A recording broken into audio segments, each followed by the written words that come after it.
100%. But with people, I'm trying to build people up. I'm trying to armor their mind. I'm trying to get them the belief. Because this world we live in is tough. It's tough. It will beat you down. The world and the life that we live in is the ultimate competitor. It will try to take you out. It will find your weakness and it will fucking just hammer you. It's like a personal curse. 100%. So if I can help you build belief, build confidence to the point where nothing can hurt you because you know exactly who you are. You've faced your demons. You've been able to go on an audiobook in your mind. Maybe you didn't write a book, but in your mind, you were able to hear all your past traumas. You were able to listen to them. You're able to fucking say, okay, now I can now talk to people about what I went through. I'm no longer embarrassed. I'm looking at answers in the light.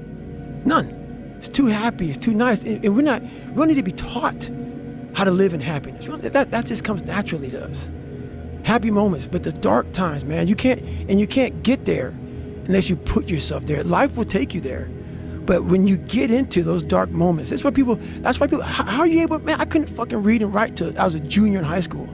How are you able to write like this, man? Motherfucker, I go to such places in my mind and I study the darkness. Like, it's not just physical. When I was growing up and I saw my mom getting beat and I got beat and I was some stuttering little black kid in an all-white school and I'm on stage and I gotta say one fucking line in front of fucking 15 people and I walk off stage because I was fucking stutter. All those insecurities and all those fucking things, man, I used to go home and fucking cry. I'm like, oh my God, man, I'm fucked up. I'm just all fucked up. Hang on, man. As I got older, we gotta study this shit, man. The only way we're gonna fucking get through this is if we study it. Well, my fiance is one of them, but honestly, what's funny about this is people may hear all this and say, God, this guy's such a structured guy, talking about demons, getting over things. That sounds like his whole life. It's true, but I'm the most peaceful person on the planet Earth, even with like the conversation. I gotta go to the gym, I have to do this, I have to do that. Every day I'm winning. Every day I'm winning the other voice in my head. So I'm at peace with myself.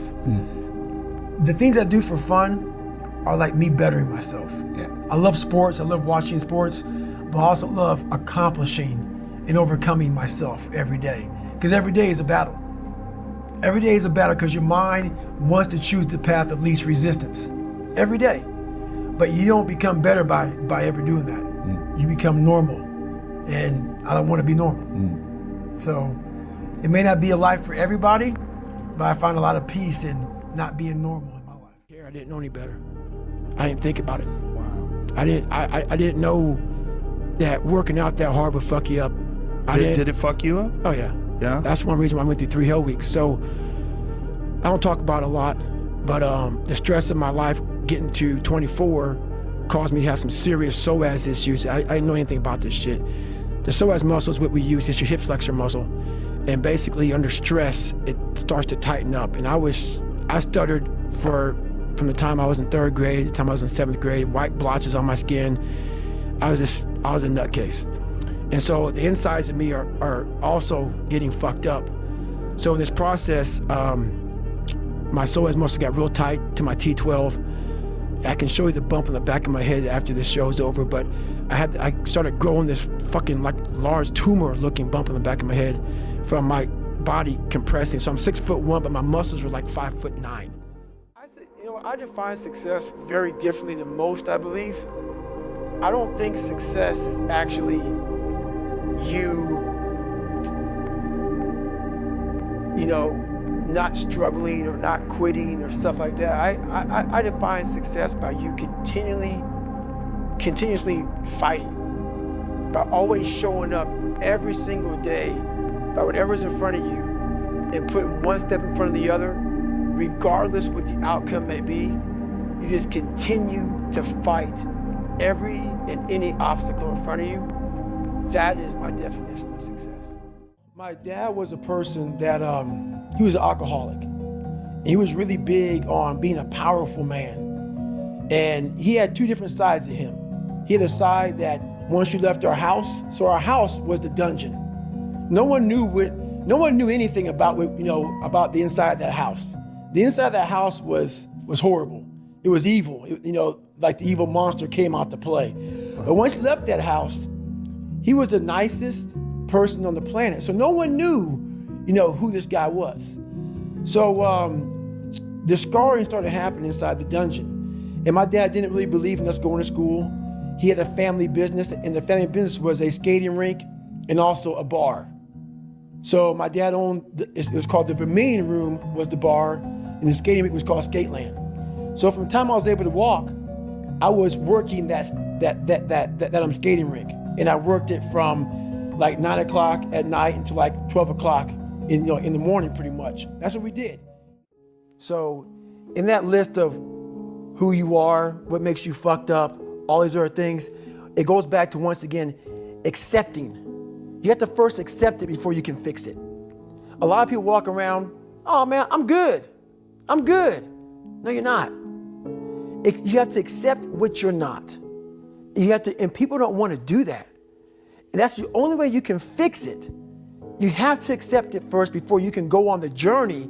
A lot of folks never even start the journey, man.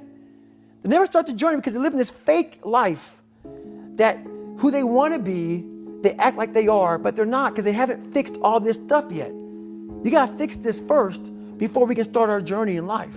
So that's why I have them make this list. You fix these problems, now your journey can begin because you no longer care about how people are judging you. When you care more about how someone's judging you, you're going to stay right there. There's no forward momentum. So that's the whole thing about that list. Being a perfectionist is the worst thing that can happen to a person. You never live. Like when I lost that 106 pounds in like 2.5 months, whatever it took me, that was the biggest trophy of my entire life. I didn't care if I graduated Navy SEAL training. I didn't care. What I just accomplished in that time frame is massive. Yeah. I don't know, there was no trainer. There was no like, and what's funny about this, we talk about mental toughness nowadays. It's like the biggest crave. When I grew up, it was just suck it up. Yeah. It was just make it happen. Yeah.